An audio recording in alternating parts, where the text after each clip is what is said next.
अस्सलाम वालेकुम फ्रेंड। आप मेरे चैनल पर पहली बार आए हैं तो मेरे चैनल को सब्सक्राइब कर लीजिए, लाइक शेयर और कमेंट करें।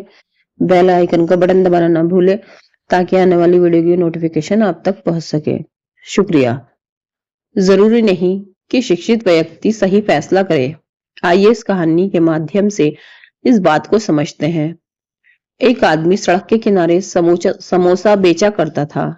अनपढ़ होने की वजह से वह अखबार नहीं पढ़ता था। ऊंचा सुनने की वजह से रेडियो नहीं सुनता था और आंखें कमजोर होने की वजह से उसने कभी टेलीविजन भी नहीं देखा था।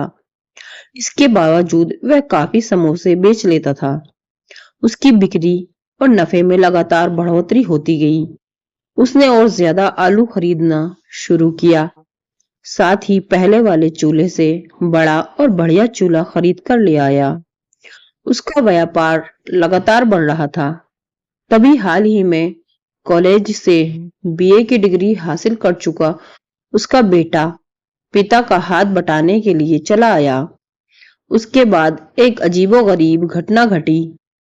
बेटे ने उस आदमी से पूछा, पिताजी, क्या आपको मालूम है कि हम लोग एक बड़ी मंदी का शिकार बनने वाले हैं?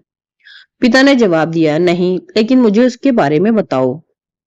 बेटे ने कहा, अंतरराष्ट्रीय परिस्थितियां बड़ी गंभीर है। घरेलू हालात तो और भी बुरे हैं। हम आने वाले बुरे हालात का सामना करने के लिए तैयार हो जाना चाहिए। उस आदमी ने सोचा कि बेटा कॉलेज जा चुका है, अखबार पढ़ता है और रेडियो सुनता है, इसलिए उसकी राय को हल्के ढंग से नहीं लेना चाहिए। दूसरे दिन उसने आलू की खरीद कम कर दी और अपना साइन बोर्ड नीचे उतार दिया। उसका जोश खत्म हो चुका था। जल्द ही उसी दुकान पर आने वालों की तादाद घटने लगी और उसकी बिक्री तेजी से गिरने लगी। पिता ने बेटे से कहा, तुम सही कह रहे थे। हम लोग मंदी के दौर से गुजर रहे हैं। मुझे खुशी है कि तुमने वक्त से पहले ही सचेत कर दिया। इस कहानी से हमें यह शिक्षा मिलती है कि अपने सलाहकार सावधानी से चुनिए, लेकिन अमल अपने ही फैसले पर कीजिए। एक छोटा बच्चा अपनी माँ से नाराज होकर चिल्लाने लगा, मैं तुमसे नफरत करता हूँ। उसके बाद वह फटकारे जाने के डर से घर से भाग गया। वह पहाड़ियों के पास जाकर चीखने लगा, मैं तुमसे नफरत करता हूँ, मैं तुमसे नफरत करता हूँ। और वही आवाज गूंजी, मैं तुमसे नफरत करता हूँ, मैं तुमसे नफरत करता हूँ। उसने जिंदगी में पहली बार गूंज सुनी थी। वह डरकर बचाव के लिए मां के पास भागा और बोला, घाटी में एक बुरा बच्चा है जो चिल्लाता है, मैं तुमसे नफरत करता हूँ, मैं तुमसे नफरत करता हूँ।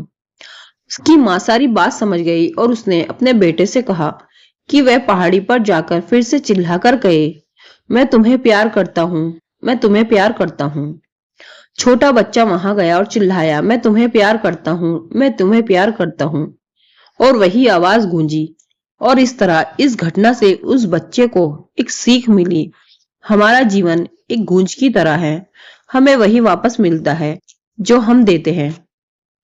बहुत साल पहले घुड़सवार ने कुछ सैनिकों को देखा जो एक लकड़ी का गट्ठा उठाने की असफल कोशिश कर रहे थे। उस समय उनका नायक भी वहीं खड़ा था।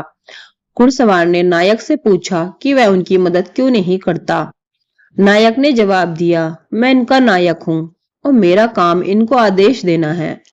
घुड़सवार अपने घोड़े से उतरकर उन सैनिकों के पास गया और उस गट्ठे को उठाने में मदद की। उसकी मदद से वह गट्ठा उड़ गया। घुड़सवार चुपचाप अपने घोड़े पर सवार हो गया और नायक से बोला, अगली बार जब तुम्हारे आदमियों को सहायता की जरूरत पड़े तो कमांडर इन चीफ को बुलवा लेना।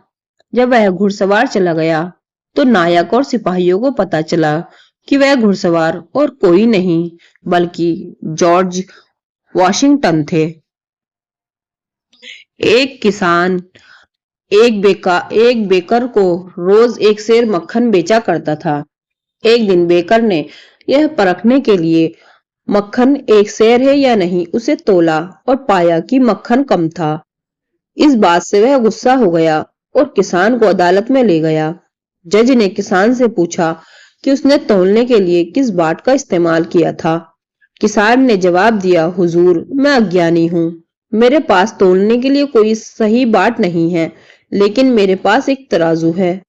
जज ने पूछा, तो तुम मक्खन को कैसे तोलते हो? किसान ने जवाब दिया, इसने मक्खन तो मुझसे अब खरीदना शुरू किया है। मैं तो बहुत पहले से इससे एक सेर ब्रेड खरीद रहा हूँ। रोज सुबह जब बेकर ब्रेड लाता है, तो मैं ब्रेड को बाट बनाकर बराबर का मक्खन तोलकर देता हूँ। अगर इसमें किसी का दोष है तो वह बेकार है। इस कहानी से शिक्षा मिलती है, जिंदगी में वही वापस मिलता है जो हम दूसरों को देते हैं। फ्रेंड्स, आपको कहानी पसंद आई है तो मेरे चैनल को सब्सक्राइब करें, लाइक शेयर और कमेंट करें। शुक्रिया। अल्लाह हाफिज।